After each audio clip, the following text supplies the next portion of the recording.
You're listening to There Ought to Be a Law, the Center for Auto Safety podcast with Executive Director Michael Brooks, Chief Engineer Fred Perkins, and hosted by me, Anthony Cimino. For over 50 years, the Center for Auto Safety has worked to make cars safer. I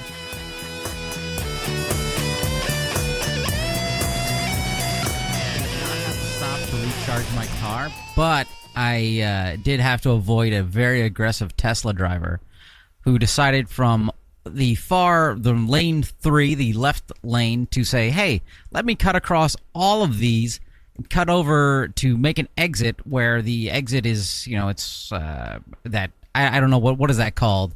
That kind of V separation. The gore. Is it called the gore? Yeah. Well, he tried to gore me. Because he's just like, cuts over the gore, and I'm like, what are you doing? Full self-idiot. That's what mode he was in. Hey, listeners. Welcome to another episode of There Ought to Be a Law. I don't know why. Gory story. Started with the gory story. Started with a gory story. Are we ready? I think we're ready. Good, because I already pressed record, and it's too late at that point. We're down the rabbit hole.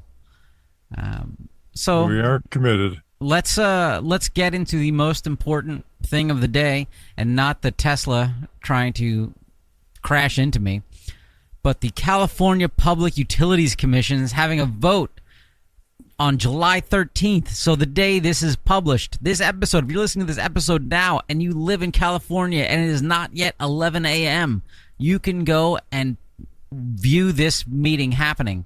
This is a vote to see if California will force San Francisco, and I think another city in California, to have all autonomous vehicles operate 24 hours a day, so they can continue to stop over fire hoses, block intersections, and do all sorts of things. The vote is Thursday.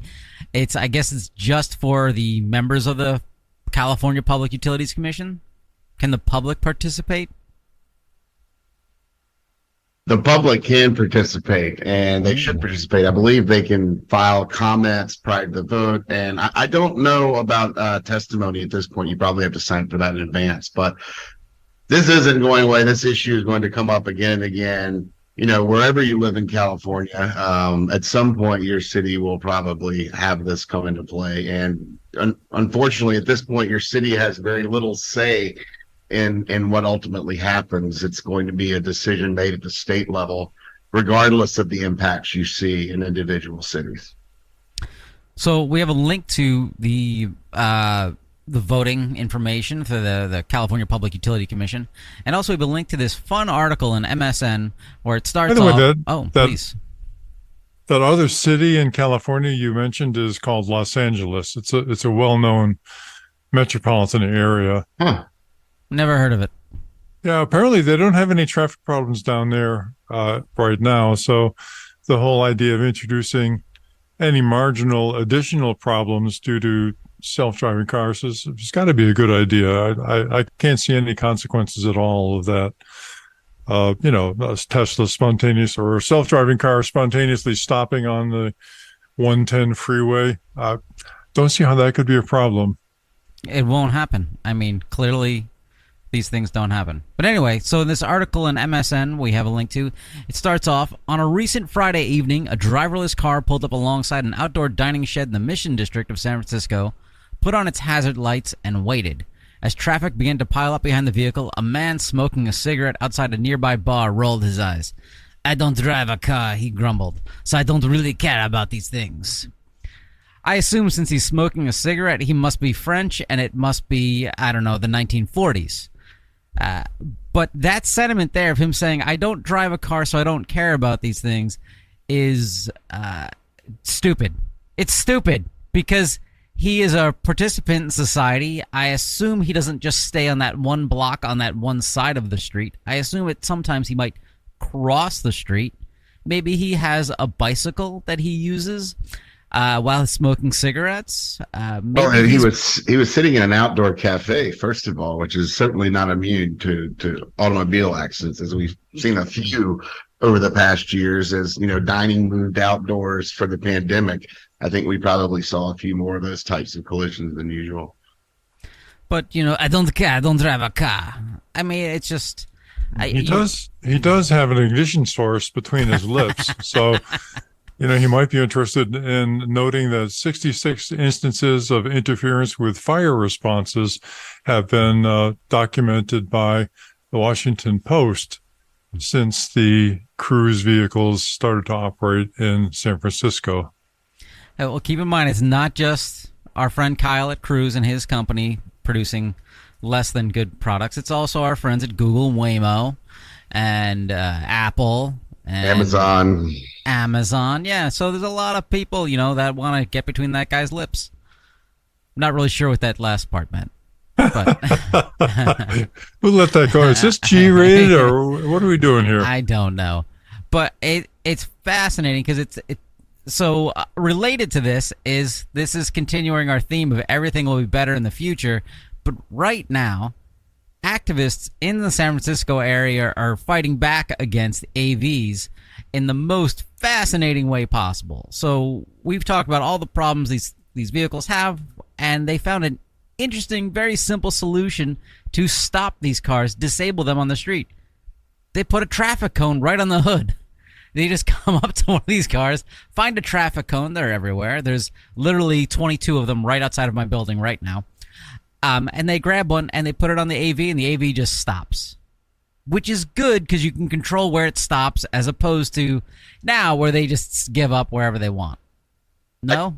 I guess that's good. I'm still trying to figure out whether that's good or not. I mean, it's good to have a local form of protest that might have an impact. It certainly seems to be having some sort of an impact. I'm less, I guess I have doubts about where the cones are being deployed on these vehicles and whether they might be contributing to some of the issues we're seeing on San Francisco's roads. Are these activists being really careful about where they're stopping these vehicles is probably my biggest concern.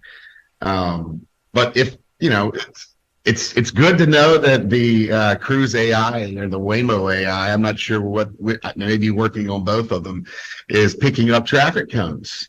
It's bad that the traffic cones are throwing the vehicles into, as we've called it before, an existential crisis for which they need an engineer to hop in another car and go out 30 minutes or so to fix the problem. Well, they're picking up traffic cones when they're on the roof of their car. We're not so sure how well they pick up traffic cones when they're actually on the street. I wonder if the police should start carrying traffic cones so that poor police officer who was trying to control the AV a couple of weeks back, might have just plunked a traffic cone on the car. I guess it must just be detected by the cameras and seen as an obstruction, which would cause the car to stop. So, interesting approach. We don't recommend it, by the way, but it's the idea's out there. We don't recommend it, but if you go to the Center for Auto Safety store, you can buy your own traffic cone right now. We should totally do that. Can we do that? Or traffic cone T-shirts? Oh my God, traffic cone T-shirts! This is a brilliant idea. I think that'd be a great giveaway for the third person to call in with. Wait, giveaway, Fred. This is a nonprofit. We look right in if you think you'd love a traffic cone T-shirt. If they give them away, then it'll even reduce our profits further. So I think it's consistent with our goal. Oh, Fred, keep in mind, is the engineer, ladies and gentlemen. Math, not his strong point. So yeah, there's a couple of great articles we have on this, on the last couple of things we're talking about. The California Public Utility Commission vote happening on July 13th, which as we record this is tomorrow. And the activists putting safety cones on top of vehicles. And then I think next week we've got a lot going on autonomous vehicles from a legislative perspective. The House Republicans introduced a bill that is I mean, for better, I don't have any really better words to describe it than awful and outdated last week. And so we're monitoring that, and we plan to make that the focus of our discussion next week. Oh, that sounds exciting. But this is at the federal level, correct? Not the state? This is at the federal level. This is where the lobbyists for the AV industry are trying to get federal law to preempt state laws so that the states who are controlling things now don't have any power. So not only will localities not have power, neither will states. Well, what a world we're living in. Things will be better in the future. Speaking of things being better in the future, Toyota says it's made a technological breakthrough that will allow it to half the weight, size, and cost of batteries in what could herald a major advance for electric vehicles. Toyota basically says, hey, we've got solid-state batteries ready, and we're going to put them out by 2025, which is, if true, phenomenal, amazing. Is it true? I don't know. I haven't examined the details of that, but it could well be true. There's an awful lot of activity going on to increase the specific energy of batteries. The question is, would they take that additional capability and turn it into reduced weight, or would they turn it into increased range for these vehicles? It could go either way, and there's no way of knowing which way they're going to go. I guess that would be determined by their marketing people. Yeah, in this article from The Guardian, which we have a link to, it says they've developed ways to make batteries more durable and believed it could now make a solid-state battery with a range of 745 miles that could charge in 10 minutes or less. That would be, that would be absolutely amazing, and it would solve a lot of the problems that I think a lot of the resistance you see from people who are really concerned about the range of these things. I think it would solve a lot of problems for people who are working and are towing and are doing some of the heavier jobs that, the current pickups that are on the market, the electric vehicles, don't really provide a lot of that for, your average farmer or someone who's actually using these trucks for work. The size of a battery needed right now to allow you to do those things probably weighs more than 2 or 3 cars. So a solid state battery would, not only increase the range, but allow a lot more work to be done by those folks who need to get it done, as opposed to, the neighborhood dad who buys a 10,000-pound truck so he can look good. Okay, aesthetic observations aside, this is fascinating. And really, as far as I can tell on this, Toyota seems to be the only one really saying, hey, we're going to do this. We have it ready. Whereas every other OEM says, yeah, it's going to happen. But Toyota's really putting it out there. Well, Toyota was, their CEO got in a lot of trouble, and they've been in a lot of trouble because they're not willing to 100% commit to EVs as the only thing and the only answer that's ever going to work, which I think is a silly criticism of them because they've been the leaders on some of the hydrogen fuel cell stuff and on hybrids and on other ways of propelling vehicles and mechanisms of transportation without solely relying on electricity and, as we know, a grid that's not quite up to snuff yet. Half of America is not convinced and isn't bought in that EVs are the only solution. And that's because the cars that are coming out so far are too expensive, and they don't allow for you to go a long way if you're towing something or you're working. So there's a long way to go, and I think a solid state battery, if it comes out of Toyota by 2025, is incredible and would really revolutionize the market and make it a lot more, hopefully make some cheaper vehicles become available on the market for folks that can't afford something under $40,000. And also put, trucks and work vehicles out there that people who right now don't think they can rely on EVs, it could assuage their concerns as well. Someone who's not going to like this is any company that has invested billions of dollars in a new factory to build lithium-ion batteries. So it's going to be interesting to see how that plays out. If this is, I don't think this is a Betamax versus VHS type of competition because Toyota has sufficient market presence to move ahead with their new technology, regardless of what their competitors in the lithium ion battery business care to do. This is going to be very interesting to see how this plays out. And we don't have I don't know if we've gone back and covered this right now, but a solid state battery is really important for a lot of reasons to us. Obviously, we're talking about range and power and those type of things right now, but also it's certainly worth considering that the fire risk with them is, I believe, non-existent or very low. And also, when you can make a battery with that much range, you can reduce the weight of batteries that you're putting in your everyday cars, and battle physics in crashes. Basically, the less weight involved in crashes, the less deadly they're going to be. Take that, physics.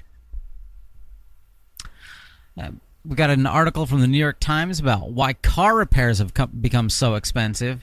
And I have this issue a lot with my vehicle. Okay, I have to bring it to the auto body shop because somebody else who drives the car scraped up part of it, removed the paint, and you can see the steel undercarriage, and there's this brownish, reddish material appearing there now. And that other driver's like, well, I'm taking it to the beach this weekend. And I'm like, rust! Come on! This is like, I mean, I don't know how long it takes. And I thought that it looked like the body was aluminum. Maybe it does aluminum rust?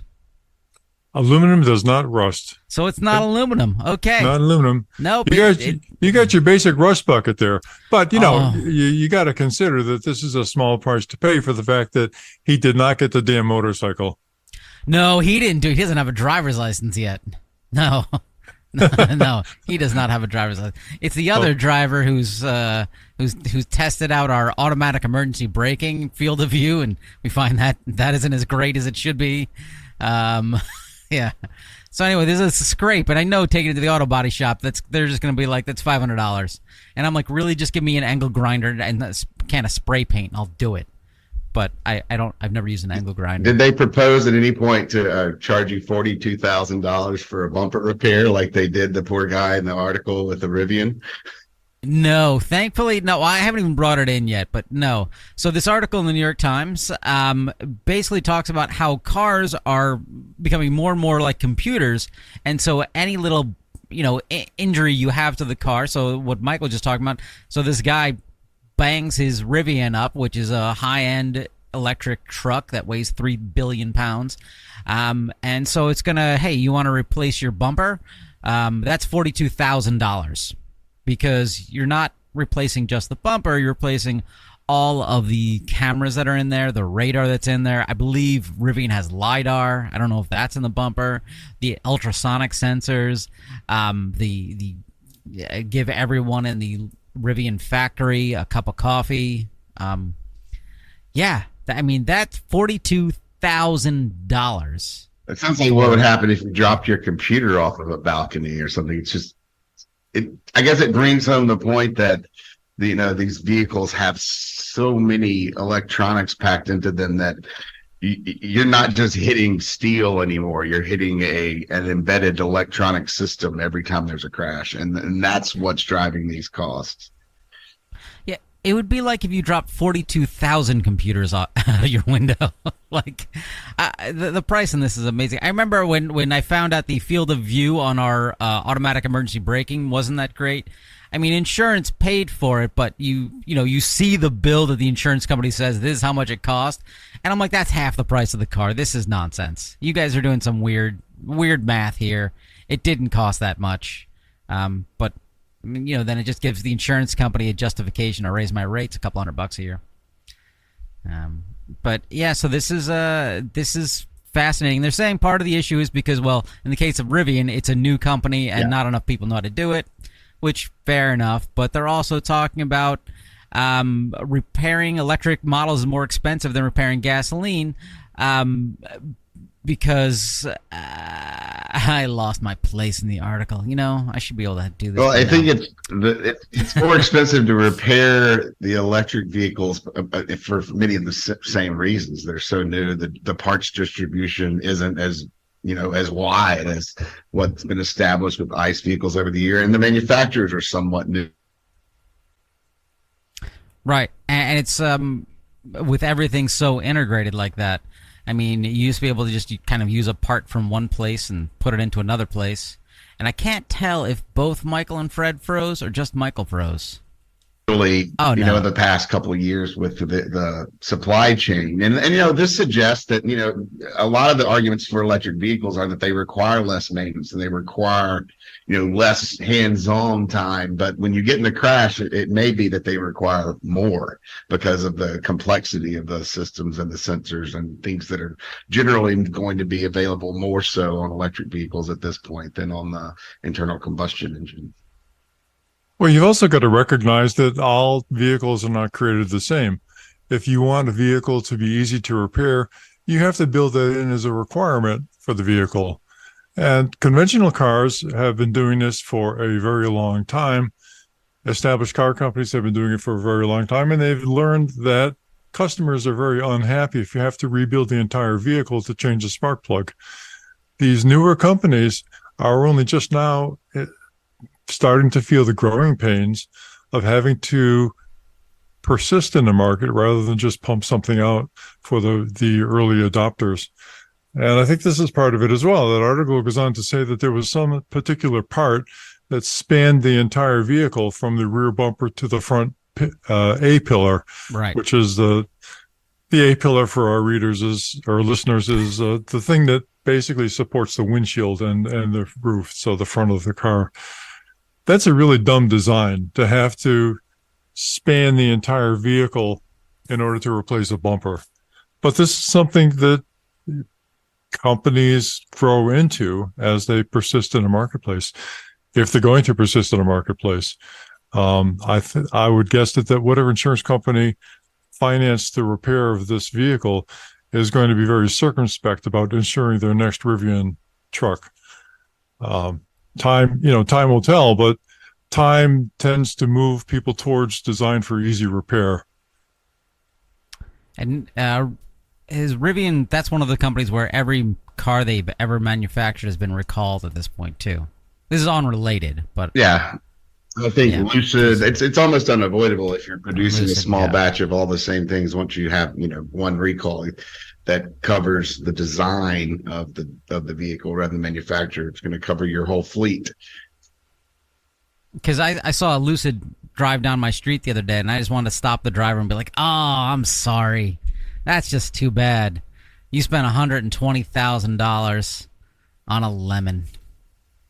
But that's just me being a jerk. Because hey, no one disagreed. They just looked at me.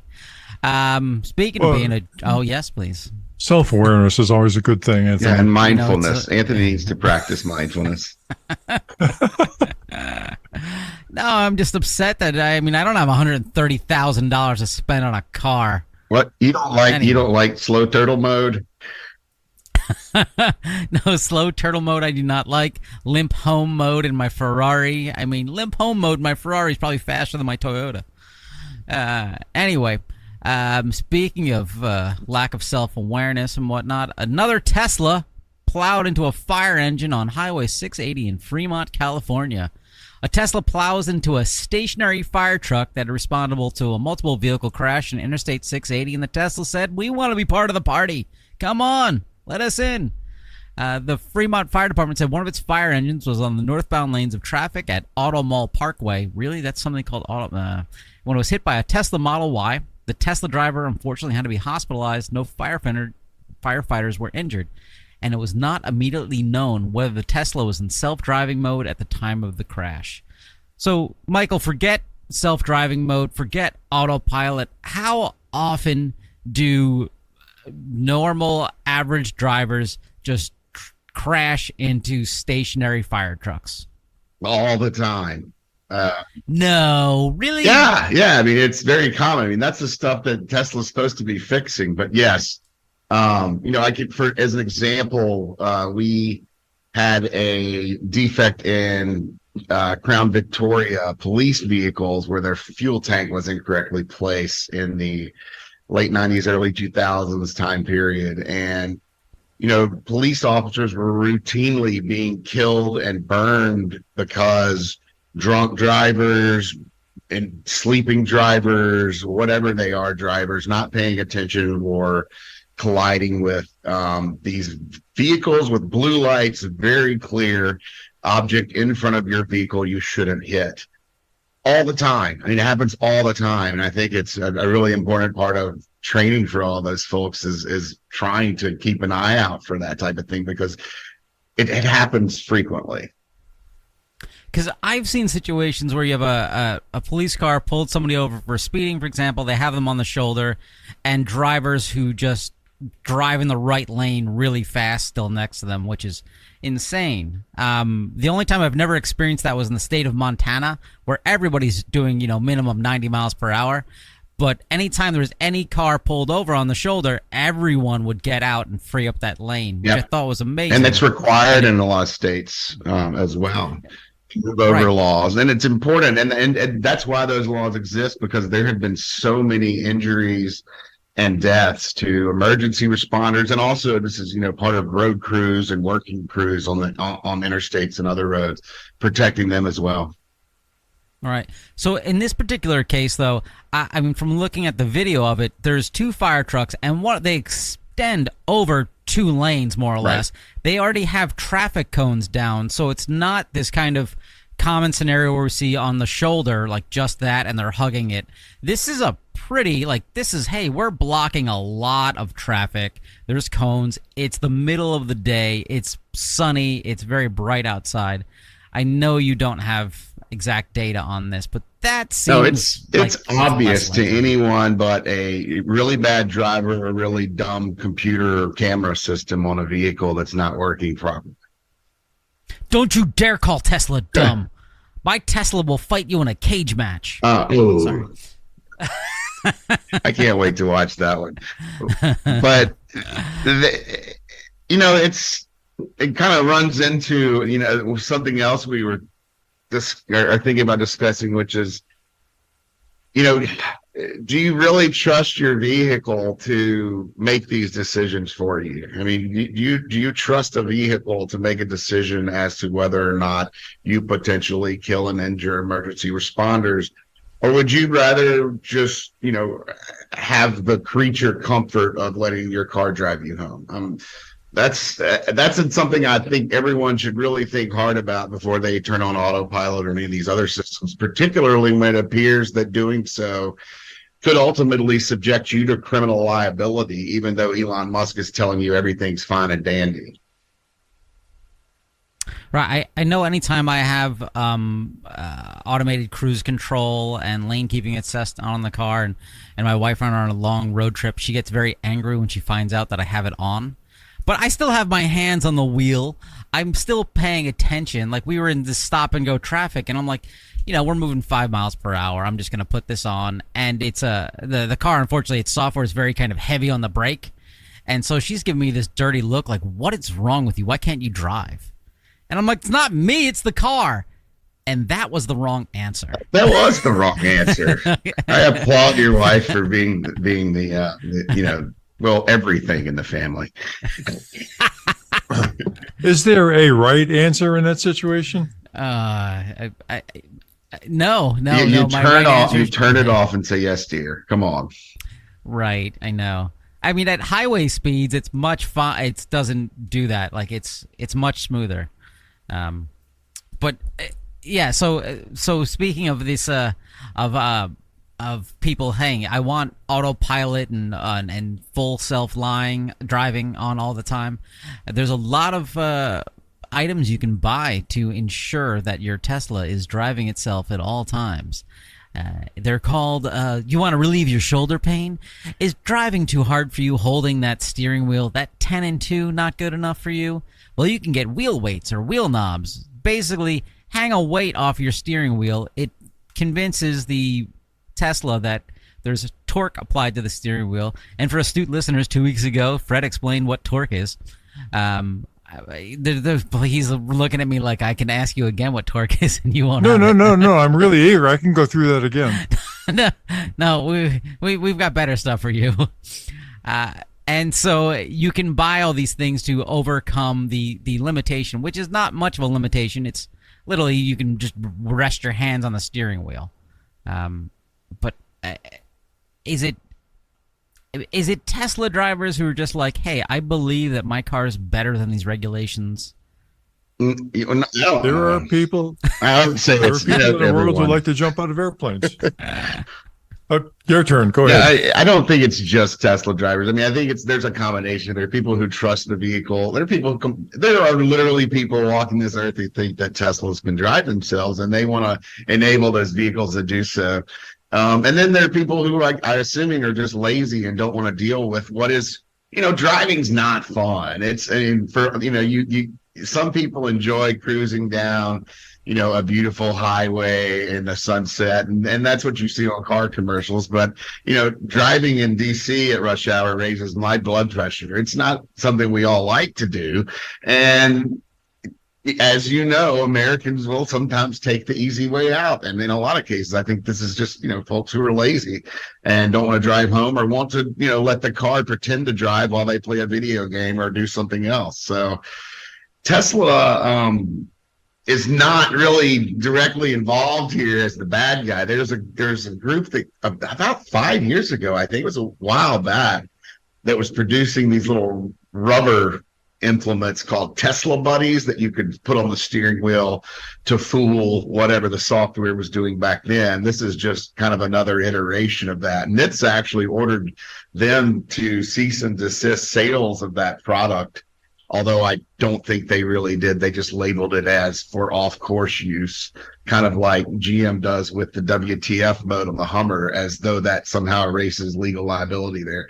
But, I think it's just, lazy people or people who trust the technology far too much who are taking advantage of this. And, going back to the previous thing we talked about, that's going to expose them to liability. Yes. So talk to us more about liability, because we have an update on a story we've talked about a few times where this was a Tesla Model S on autopilot in 2019. It ran the red light out in California, and it slammed into a Honda Civic while it was traveling at 74 miles per hour.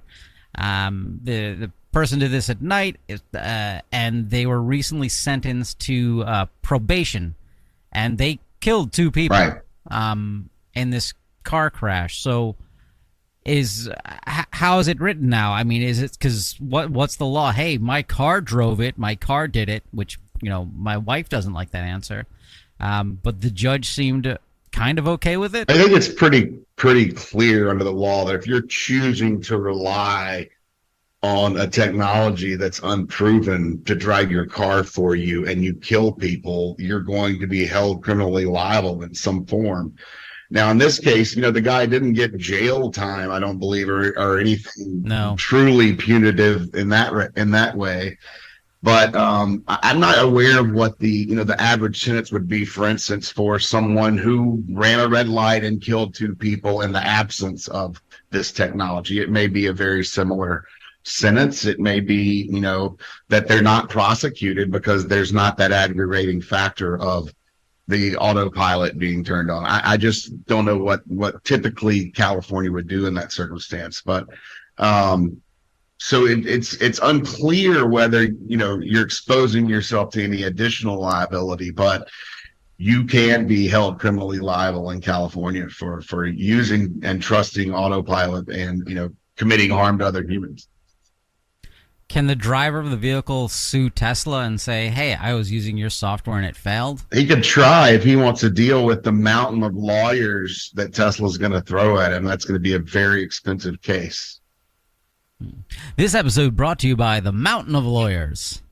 If you'd like to help fight against the Mountain of Lawyers, go to autosafety.org, click on the donate button. Can you imagine an actual mountain of lawyers? That would be the worst vacation ever.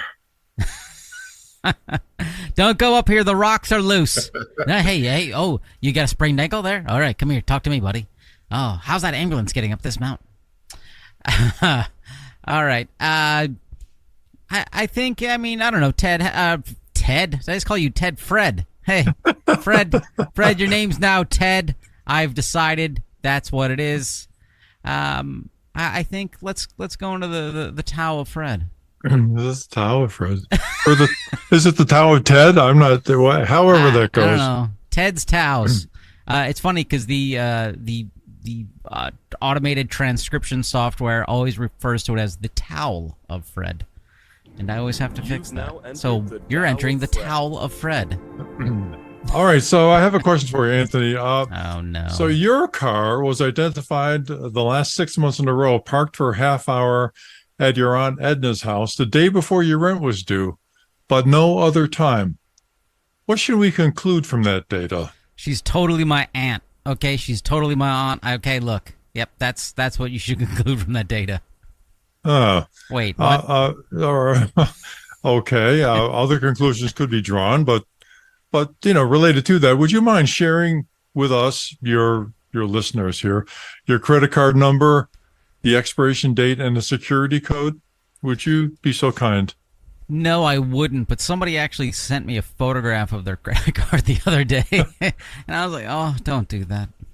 Michael, all right, I'll turn to Michael then. Your credit card has been used at the local Piggly Wiggly every time they ran a special on Kleenex during the pandemic. Now, is that a coincidence, or is there some causality here? What conclusion should we draw from that? Does Piggly Wiggly make you cry? And does your credit card number start with the number 4? I am a very emotional man, maybe, and I had just, I don't know, a monthly cycle to that is what makes it odd. I can't really, once maybe I'd cry a lot. Tissues, I don't even use tissues. I know you use your sleeve. I understand that, but it's. Yeah, synthetic fibers. But in Anthony's case, I would say he could be going and taking her Social Security check out of her mailbox and cat every month. That would be one thing you could get from that data. There's some other things that are probably even worse. So yeah, well, the point of this whole discussion, of course, is that if somebody has access to where your car is and when it's at that location. It's a lot of valuable information that people can glean from that, even without having the personally identifiable information that you would normally associate with somebody. So this brings us to cars and hacking. And so another question for you guys. What was the first widely acknowledged vehicle hack that was known? It was when Edsel Ford rewired his grandfather's Model A to run off of kerosene. Michael, I'm not sure that's true, but Michael, what's your guess? I guess it would be when you you don't need a key to start some of the older vehicles. You can get them going down a hill and do a kickstart and get it going. No. I know. I think I know what it is, actually, because this was big in the 90s where on the passenger floorboard, you could open it up, you can access some chips in there, you could pop out a chip that would defeat the emissions, so the car would be faster, and you could put in a new chip. Those are very creative and excellent answers. No, the last one's true. They're wrong, of course, but the first known hack was during something called the Trojan War. And in that instance, the Greeks, having feigned defeat, put together a wooden horse that was filled with soldiers, and the people who lived in Troy were elated by this, and they actually dragged the Trojan horse inside the city walls, which the Greeks had been unable to penetrate for 10 years or so, despite intervention of various gods and demigods. It did not end up well for the Trojans. So the first instance of vehicle hacking was very bad. And there's a guy named Christopher Wray, who is the head of the FBI, who thinks that vehicle hacking in the AV environment could be more or less equally bad. So he was quoted in Davos talking about the various things that can happen. So there's two main aspects of this. One is, of course, the physical security associated with the vehicles, the energy that they've got, and the energy that they could contain, including, chemical explosives. So he said, as he talked about AVs there, he said a different kind of harm we're concerned about is the enormous amount of data that autonomous vehicles, for example, aggregate, said Ray. And anytime you aggregate lots and lots of sensitive data, it makes a very tempting target. Well, that's certainly true. And that harkens back to what we were talking about earlier, Anthony, because when people use AVs as a service for hire, their credit card information goes directly to the owner of the AV or whatever service it is that you're subscribing to. So this is a lot of information is flying around out there. Not only that, though, but the AV contains a lot of cameras. Some of them can be pointed inside, some of them can be pointed outside. And so the visual images of you and whatever location the car is bringing you to can certainly be associated with the travel and associated with your credit card. So there's a lot of jeopardy and a lot of potential. And Michael, of course, in this environment, government regulations will be very careful to protect you. So what are the regulations that protect people right now who are using AVs as a service for hire to make sure that their personal information is protected, Michael? There is absolutely nothing that I'm aware of. Absolutely. Oh, that is shocking, but okay, we'll go with that. So what else can happen? Well, let's see. In 2020, researchers at McAfee used a piece of tape to change a speed limit sign from 35 miles per hour to 85 miles per hour. And the Tesla that was being tested immediately changed its cruise control speed from 35 to 85 miles an hour, despite the fact that that was not the real speed limit in the area. Yeah, I don't like camera speed limit sign recognition for that reason. It seems like you could connect a system that would know where the vehicle is via GPS and know what the speed limit is and be absolutely correct rather than having to read signs with a camera. I'm going to disagree slightly because there are so many temporary speed limit signs for work zones and whatnot, because my car's camera does not ever see those. But you're right. No, because a lot of times speed limit signs are hidden behind shrubbery. But instead, the Google Maps software knows what the speed limit is. Well, you're both right. So point for both. But what that shows is that the control system in the vehicle, using whatever kind of correlation system it might be using, including AI, has to figure out which is correct. So you are in that case substituting a machine algorithm for the human judgment that would be involved and making the actual speed limit readily apparent to whoever the human driver is. One of the things that really is behind the FBI director's comments. There was another instance where 2015, two cybersecurity professionals hacked into a vehicle, and Andy Greenberg, who was a reporter for Wired magazine, drove the car under their control. And as he was driving, all of a sudden, though I hadn't touched the dashboard, the vents started blasting cold air.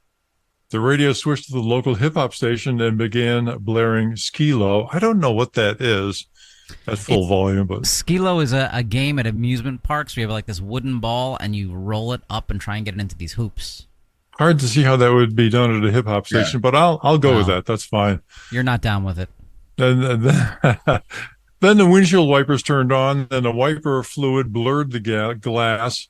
That's a nonsense. Then it got even more fun because the researchers then cut the Jeep's transmission. All of this can happen because the cars now are filled with electronic control units connected by what's called the CAN bus, and that CAN bus is insecure. The electronic control units were insecure. So another question for Michael. Michael, I'm sure at this point, since that was 8 years ago, the government has leaped into action and made sure that cybersecurity is a fundamental requirement for any cars that are using electronic control systems and CAN buses and are possibly vulnerable to attack. So what regulations apply they to got that, right Michael? on it 8 years ago, and that's why we didn't have a rash of Hyundai and Kia thefts take place over the last 2 years. Wait, Oh, that's Wait a what? What universe is this? What timeline? so okay. We'll just let that go for a second. But there's absolutely no he, cybersecurity regulations, and the government, at least NHTSA and the DOT, well, don't seem to believe that it's something they should be doing. so what else can happen with AVs or autonomous vehicles? Well, recently in the Ukrainian invasion, the Russians filled up a tank, a TANK, big armored vehicle, with estimated 3.5 tons of TNT and 100-kilogram bombs, and pointed it towards the Ukrainian position and let it go. So it was a self-driving vehicle filled with a couple thousand pounds of TNT, and it exploded when it contacted the Ukrainian positions. This is a dramatic example, but is this a real problem that happened in a war zone? Well, let's see. Timothy McVeigh in Oklahoma City made a 4,800-pound bomb out of oil and ammonium nitrate, none of which is a controlled material, by the way. And that's about 8 barrels of oil, just for your reference. Presumably, you all remember what happened there. So is there any reason why that couldn't be put in an AV? Well, that's kind of biggish, but now they're talking about highway truck AVs that have a 20-ton limit, right? 20 tons is a lot more than 8 tons. So you can see there's jeopardy there. And, there are people in the world who will take advantage of that. And, we've shown that the bad actors can commandeer controls of an AV. It's been demonstrated. And you don't even really need an AV, right? You just need to hack the control system of a vehicle that's connected, whether or not it's self-driving. Oh, that's right. Absolutely right. So it's a problem that's not unique to AVs. It's a problem for all the connected vehicles. We should all be aware of that. Okay, but no rational person would do anything stupid like that. Well, maybe not, but we've seen many instances of people using vehicles that are not equipped with explosives to just run the vehicles into pedestrians to make some political point or other, or to just be nasty people. But I'm sure by now that there are security requirements in place, Michael, that require vehicles to be immune from attack and have cybersecurity protocols in place. Isn't that so? And no one's really doing anything other than telling the auto industry that they need to secure their vehicles. And they're saying, oh, we will. But, this has been going on now since the Chrysler hack, really, in 2015. And not a lot has changed. Interesting. Well, on the explosive side, just as a sidelight, we've talked about bombs that weigh tons and, the tank filled with explosives, Timothy McVeigh. But how small a piece of explosive does it really take to be a hazard? What would fit in a Takata airbag inflator? Well, that's one good example. A hand grenade, just for your information, contains 4 ounces of high explosive. So you don't want to be anywhere near a hand grenade when it goes off, but that's 4 ounces compared to the tons that could be put in a vehicle. A Hummer has a load capacity of 1,300 pounds. So a Hummer with an AV and a big battery, you can see a lot of things could happen. Most of them bad. So it's not just a question of people taking their hands off the steering wheel when they're in a car that has an automatic control system. You also have to secure the control system against both the physical hazard of the moving vehicle and whatever bad actors could put in the vehicle to, enhance the destructive energy of that vehicle. So what can be done? Okay, well, our astute listeners would recognize that the AV Consumer Bill of Rights has several protocols or several requirements. First of one is that AVs shall secure, verify, and authenticate operational commands and external communications. Now, this isn't going to protect you from bad actors, but it can protect the people who are not bad actors from the bad actors to make sure the vehicle cannot be compromised. Another tenet that we've got, another requirement, is that AVs must respond appropriately to emergency vehicle lights, audible signals, requirements, and manual directions from police officers. AVs have got to be designed so that when somebody sees an AV is doing something hazardous, malicious, or terrible, violating the law, trying to ram pedestrians, that a third party, properly equipped, can intervene and stop the damn vehicle. That's I think, an absolute requirement that has been completely ignored to date in all of the industry regulations that are being developed and industry standards that are being developed for AVs. And finally, another requirement that we've written down in the Bill of Rights is that AVs shall not sell or distribute personally identifiable information of any person to any third parties without their explicit consent. I think these are very important. I think that, really, these requirements are not only important for the protection of your personal information, they are important for the protection of your life and the life of the people around you. I'll end it there and listen for your comments. I don't drive a car, so I don't really care about these things. Yeah, that's a good approach. But you do sit next to the highway, apparently, so I perhaps do. you should think about it. I do. Yeah, that's the fascinating thing for me was in this article is that it was the FBI director who's the one pushing this, and he didn't say at any point, we need access to all of this data, because they already have it. Ha! But it was interesting that he's the one pushing it. But that was a change of pace for the FBI, I think. Can we get him on? Mr. Ray, if you're free, come on down. We'd love to have you as our guest. Yes, but I've been lying. My name is not. Exactly. We're going to have to get show. Anthony cleared before that. Yeah, exactly. Well, we already know he's French. He's French. He likes to frequent restaurants. Yeah, and I like smoke the cigarettes. Let's read the Sartre. Speaking of Sartre, our friends at the Insurance Institute for Highway Safety put out another report about small pickup trucks fell short when it comes to rear seat safety. So they're doing a lot of expanded tests, and they're smashing a lot of vehicles and really cool videos.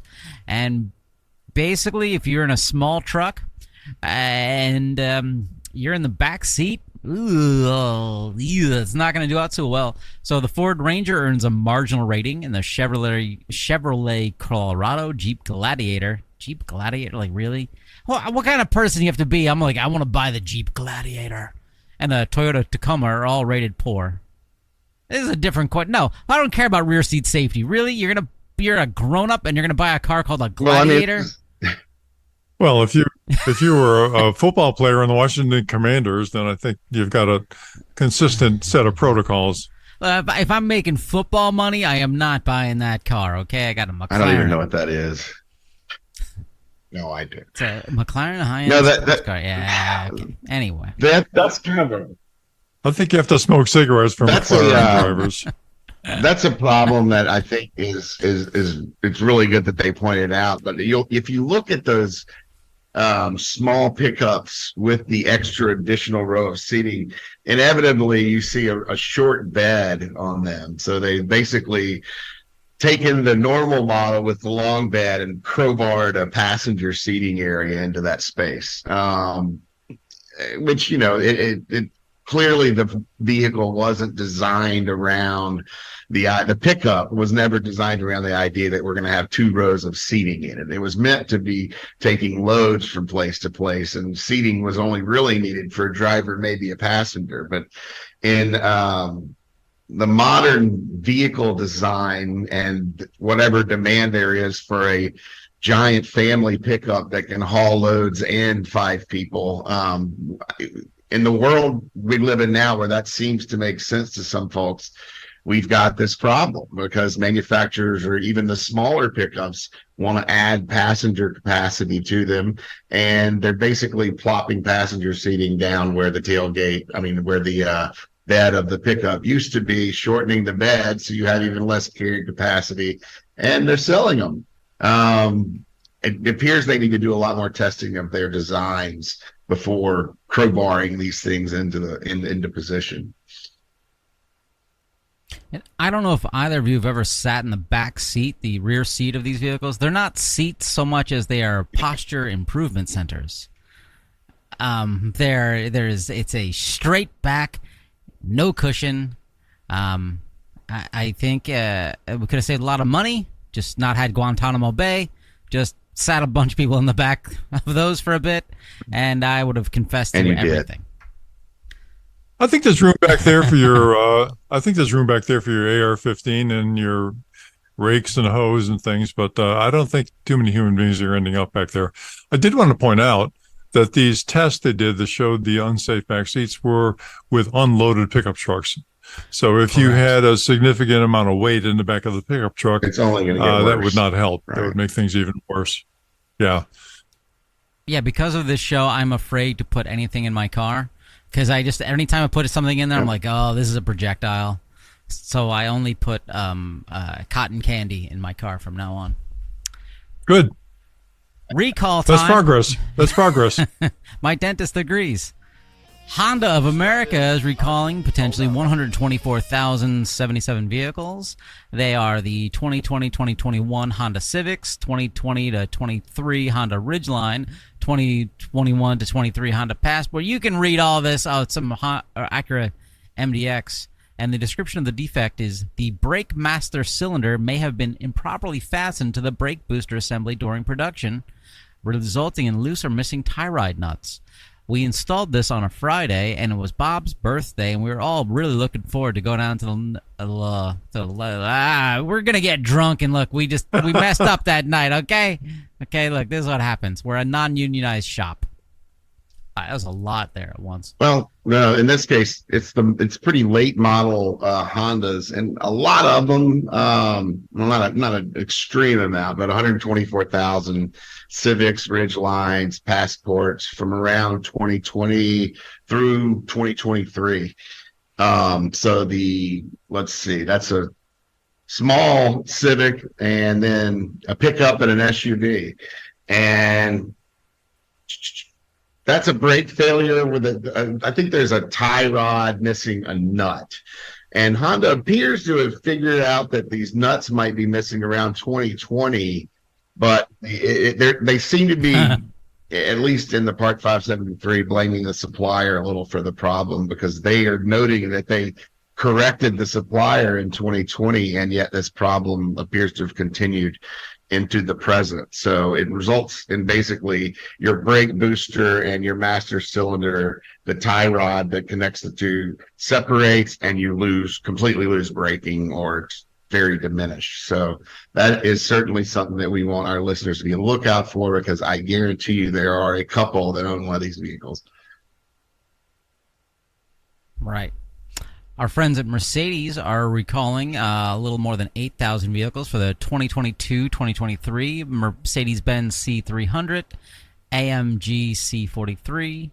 And in this case, the transmission wiring harness could chafe on the front drive shaft, which could potentially damage the wiring harness and a loss of vehicle propulsion. Due to a production deviation at a supplier, the length of a certain batch of wiring harnesses might be outside the specified tolerance range. So, hey, yeah, blame your supplier. Well, this one, because it's hard to tell whether the design was running the wiring harness too close to the front drive axle in the first place, But that wiring harness appears to be pretty important because it's controlling your transmission function, and it'll fire off an engine light. Who knows what else it will do? There's so many connected electrical components in these vehicles. So don't run your wiring harnesses near your drivebacks. How about that? That's a good idea. And lastly, Ford Motor Company, 2020 to 2021, Ford Escapes, estimated over 300,000 vehicles affected. The spot welds and the check arm attachment points in the door assembly, who writes these things, may fail, causing the door not to operate as intended. Basically, the door might pop open while you're there are driving. any number of things. You won't be able to close it. And anytime your door isn't in the position that it's supposed to be in a crash, that vehicle's not going to perform as it did in crash tests and other things. In addition to the possibility of you being ejected, falling out while driving, a number of different scenarios. So that's a good number, a lot of consumer complaints coming into NHTSA on that specific issue. And that makes me wonder why NHTSA has to conduct an investigation. That seems to be a pretty serious problem that Ford would have addressed prior to it. So maybe they're resisting because, they don't want to pay for new doors for all these folks. But that looks like a recall coming in the future on that one. And I want to end with one more thing on recalls. Oh, please, we go. have Go. Yesterday NHTSA put out do not drive warning on some of the Takata vehicles. Let's see. These are the 2000. It was the first known explosion of a passenger side airbag. They've been, we've recalled both driver and passenger side airbags on Takata. And this is the first known passenger side airbag explosion. And it killed someone. It was a 2003 Dodge Ram 1500. These are the vehicles that are now 20 plus years old that they have to be fixed. The rate of these things failing is incredibly high. I believe that's at one point put them as high, at least in the Hondas, as a 50% chance if you're in a crash that the airbag inflator will explode and shoot shrapnel at you. So I don't know if any of our listeners own vehicles this old. If you have a family member, anyone else that has one of these older Dodge pickups, tell them not to drive it. Tell them they need to get it fixed. Make sure that they've got it fixed. Yeah. Again, this is the whole Takata airbag recall thing. It's a free fix. Please just do it. Do it. I think let's just end the episode there on always a high note of Takata airbags exploding in people's faces. Listeners, thank you for listening again. Please subscribe, tell all your friends. Donate once, not once, but twice. No, 3 times. Donate 3 times. And the Tim of Fred, the Fred of Tau, will come to your hometown and perform at your local Elks Club. Yeah, or at your local Piggly Wiggly. Yes. How much of a donation does a listener have to put in before we give them a free traffic cone? All right. Thanks for tuning in. You're not going to go there, huh? All right. No. How much is the traffic? Come on. The logistics on this? We're mailing people traffic cones? You out of your mind? Just go outside, steal a traffic cone. Figure that out. I'm driving a long way starting tomorrow. But literally, there are 20-something traffic cones right outside my building, all labeled Con Ed. It's a little. Well, there you go. We got the first 20. We've got the first 20 listeners covered. Yeah, branded, brought to you by Consolidated Edison. Hey, we'll be back next week with more exciting news, and I'll get to that Jalopnik story, which is interesting. And thanks, everybody. Take care. Thanks for listening. Bye-bye. For more information, visit www.autosafety.org.